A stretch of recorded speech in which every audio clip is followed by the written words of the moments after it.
بسم الله الرحمن الرحيم الحمد لله رب العالمين codkayga ma la maqlaa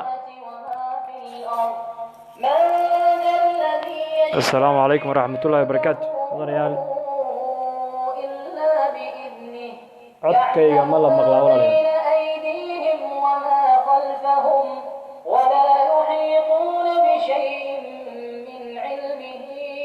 cod ma jira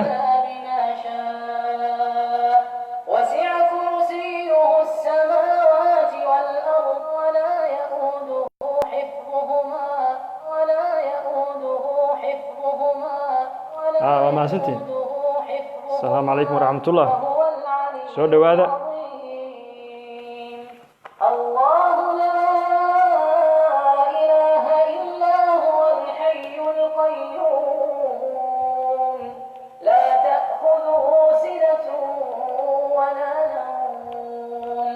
له ما في السماوات وما في الأرض من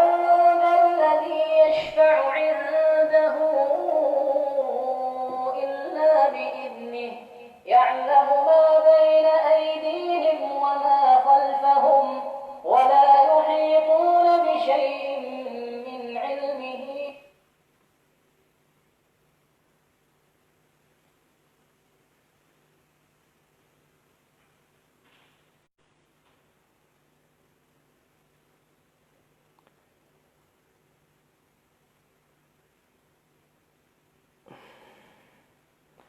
أعوذ بالله من الشيطان الرجيم بسم الله الرحمن الرحيم الحمد لله رب العالمين والصلاة والسلام على أشرف المرسلين على سيدنا محمد وعلى آله وأصحابه ومن تبعهم بإحسان إلى يوم الدين مدن مروين وسلامتين دمانتين باني سلام عليا طبعا عدك دو في عين هاي وأديه كرتان وناكسين هاي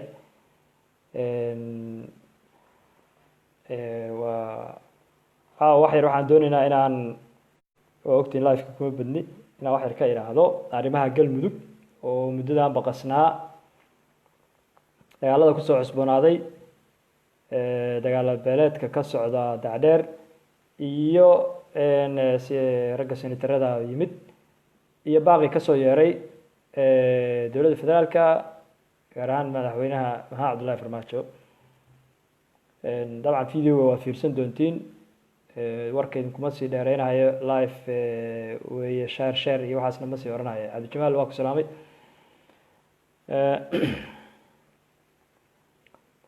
waxaan rabaa inaan ka idhaahdo wax yar ugu horeyn marka ugu horeysa waxaan baaq u dirayaa nabadeed oo walaaltinimo oo soomaalinimo oo islaamnimo dagaalka ka socda baryahan kasoo cusboonaaday dhulkaas galgaduud iyo dacdheer iyo mudug waxaana leeyahay walaalayaal dagaalkaas hala joojiyo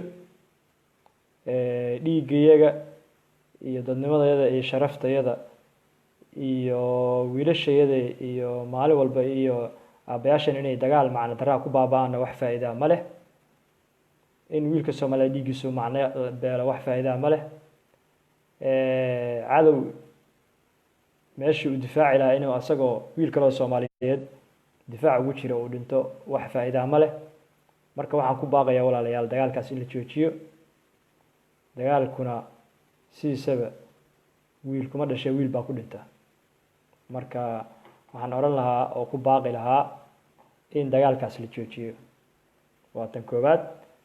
ummadda soomaaliyeed baaqa dirsanaysa ayaan ku dari lahaa tan labaad haddii ay tahay aan usoo laabto siyaasadda soo cusbanaata baryahan maamulka dowlad goboleedka galmudug iyo dowladda dhexa u dhexeeya calaykum salaam mahadrurak salaam walaal iyo arrinta hadda soo korortay ee ah in madaxtooyada soomaaliya yihaahdeen waxaan ugu yeeraynaa madaxda galmudug inay yimaadaan horta marka hore waxaan leeyahay arrinta kasoo yeertay maantay dowladda federaalka ah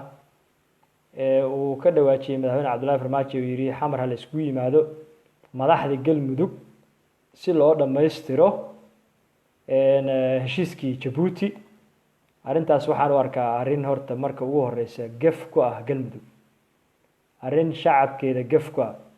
arrin maamulkeeda gef ku ah arrin nidaamka iyo systemka iyo dawliga ah gafka ayaan u arkaa waayo waxay caddaynaysaa madaxweynaha jamhuuriyadda federaalka soomaaliya maxamed cabdullaahi farmaajo inuusan aqoonsanayn hay-adaha iyo institutionska ay galmudug leedahay ee uu ka mid yahay gudhigna u yahay baarlamaanka galmudug ee ummadda galmudug matala uu gudhig u yahay go-aamadii ay gaareen ee masiiriga ahaa ee markii xal la waayey oo maxaa la yidhaahdaa isheg wax badan la isku dayey oo muddo 7 bilood 8 bilood xal loo raadinayay markii ay hay-adihii dastuuriga ahaa ay soo dhex galeen oo ay xilkii ka qaadeen maxaa la yidhaahdaa madaxweyne ku-xigeenkii galmudug maxamed xaashi carabey iyo guddoomiyihii hore ee galmudug maxaa la yidhaahdaa mudane casir in uu farmaajo yidhaahdo maanta waxaan iskugu yeerayaa shir waxaan iskugu yeerayaa in heshiiskii la dhammaystiro waxay gaf ku tahay nidaamka iyo sharciga iyo systemka dawliga ee dowladda federaalka ku dhisan tahay iyo kan galmudug ku dhisan tahay intaba gaf weyn ayay ku tahay waxayna caddaynaysaa inuusan aqoonsanayn hay-adaha galmudug iyo madaxdeeda iyo go-aamadeeda intaba arrintaasi waa arrin gafa waxaanan leenahay ma qabata galmudug raallina lagama noqonayo mana yeelayno maxaa yeelay galmudug baarlamaan bay leedahay aasaasa baarlamaanka ayaa beeluhu soo doorteen madaxweyne ay doorteen madaxweyne ku-xigeen bay doorteen guddoomiye baarlamaan bay doorteen haddana ayagii xilka siiyey ayaa haddii ilaahay ku ron yahay isheg ayaa ka qaaday marka in la yidhaahdo nin xil laga qaaday asagoo madaxa haddana dowladdii federaalka hor fariisinaya arrintaas gaf wey gaf sharciya wey gaf waxa weeyaan aan ku habbooneyn qof mas-uula oo maamul madax ka ah arrintaas waxay ku tahay waxay lama macno tahay ayadoo taliyihii ciidamada xoogga dalka soomaaliyeed generaal garot uu madaxweynaha galmudug yidhaahdo taliyihii ciidamada ayaa u yeerhayaa dhuusamareeb haygu yimaadaan waxaan rabaa inaan kala hadla arrimaha ciidamada oo ay dowladdu federaalka xil ka qaaday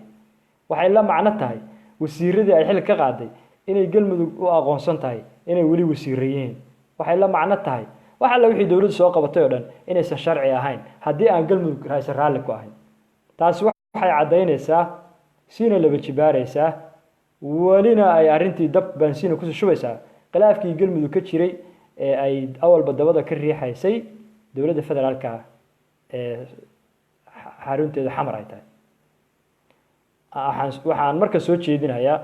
haddaan nahay bulshadii galmudug aniguna aan ka mid ahay aasaasayaashii galmudug dadka taageersan galmudug nidaamkeeda taageersan dowladda federaalka ay nidaamkeeda systemkeeda taageersan